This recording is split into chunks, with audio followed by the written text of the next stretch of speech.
Hello everyone! Today I have a tricky puzzle for you to solve. This one is from Dvoretsky's Endgame Manual, and you might think at first glance that this looks very easy to win since white has an extra rook and black has only pawns. However, make no mistake, many strong chess players fail to win this. In fact, white has only one winning move here, and I want you to pause the video and see if you can find white's only winning move here, and come back when you're ready and we will go through together. Best of luck.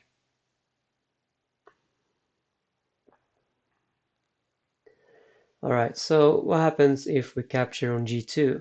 Now, this is the uh, wrong move for white, because after king e4, black moves the king closer to its own pawns.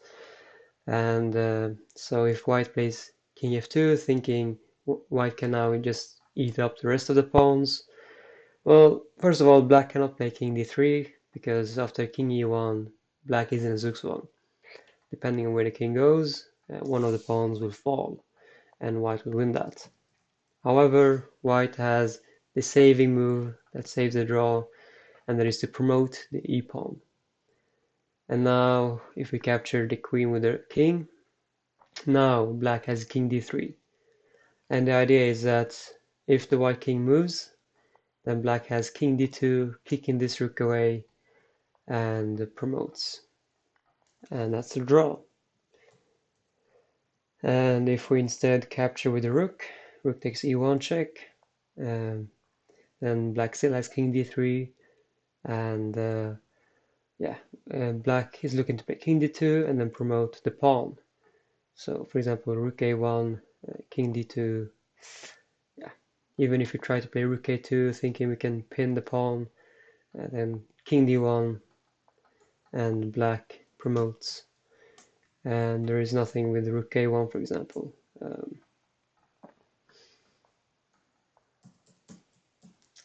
All of those variations are draw, and that is why king takes g2 is the wrong move. And if we try to, well, we cannot capture in c2 because then the e-pawn will promote, of course.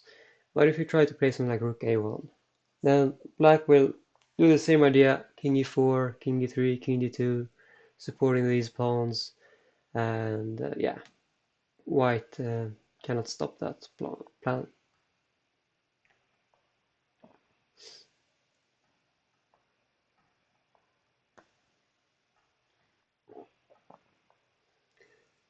And there's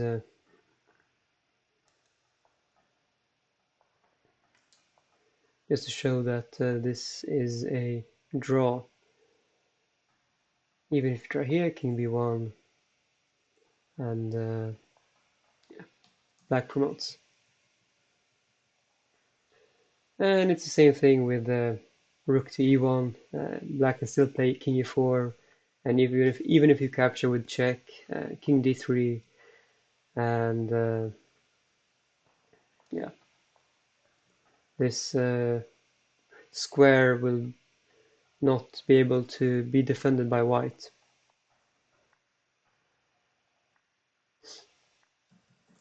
Okay, so moving the rook is not gonna be the winning move. The winning move is king f2. King h2 doesn't do anything. It's king f2. So why is this winning? Well, if black plays king e4 here, then we can take the opposition with king takes e2. And here, white still needs to be careful because if black plays king d4 and white plays king d2, then it might seem like black is just playing the king back and forth aimlessly, and seems like white could just capture c2 now, and then maybe this pawn will fall. However, black has now king f3, and then this time the idea of king f2 and supporting the pawn. And again, white cannot stop that. So taking the pawn is incorrect. And if white would try with king f2, thinking of grabbing the g2 pawn, and once again king d3, and the black is looking to kick the rook away. So what's the correct move then? It's not taking on c2 because once again black would of course promote. The correct move is to play rook g1. There are some other things white can also play, but rook g1 is going to be the plan here. And why is this winning? Well, because after king c3, for example, it looks scary now that black can get to b2. But white can take the opposition with king e3. Well, this looks scary again, right? Because now black king got to b2 and looking to promote. Well, now the idea is that white can get to d2 with king. And now the c1 square is safely defended. And after king b3, we can now capture g2.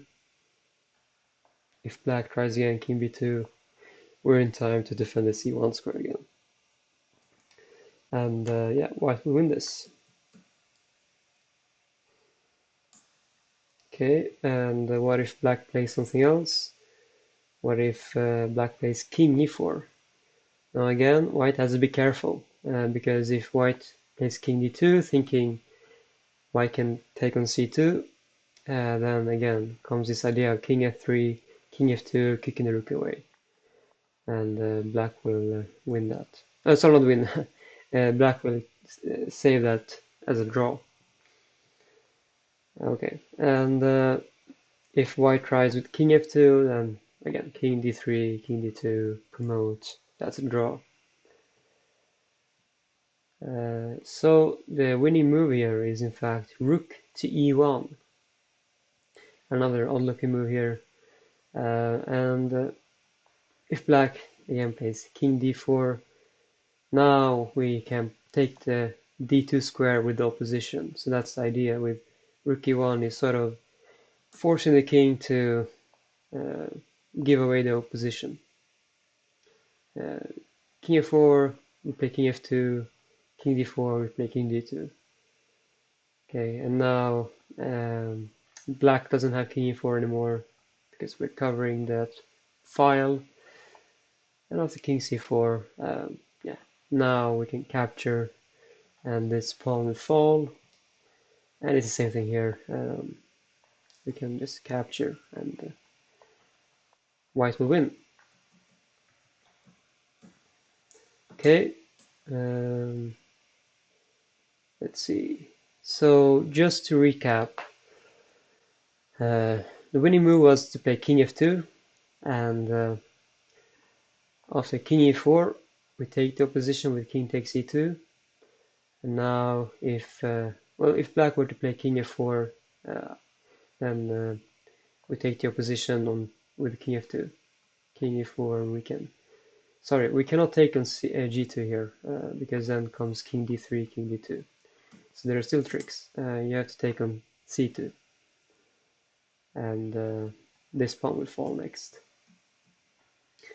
But after king f2, king e4, king takes e2, we have the opposition, king d4, and then rook g1 was a nice move here. And now if black were to try with king c3, then we had again taken the opposition with king e3, king b2, and now king d2 securing the c1 square. And yeah, white will win this. Okay, and if after rook g1, if black plays king e4, then we had a waiting move rook e1, forcing black to give up the opposition. If black plays, for example, king f4, then we take the opposition, we will win this pawn. The king is cut off from this pawn now, and white will win. And if black chooses the queen side, then we take the opposition again. The king is cut off from this pawn, and yeah, black will lose this. Okay, so it was a long variation, a lot of tricks, very easy to go wrong, and I'm sure that if you show this puzzle to any strong chess player that you know of, then you will see that a lot of them will fall for King G2, giving the win away. But did you find King F2? Then let me know, because it was very difficult. And did you find any of the other moves? If you didn't find King F2, did you find Rook G1?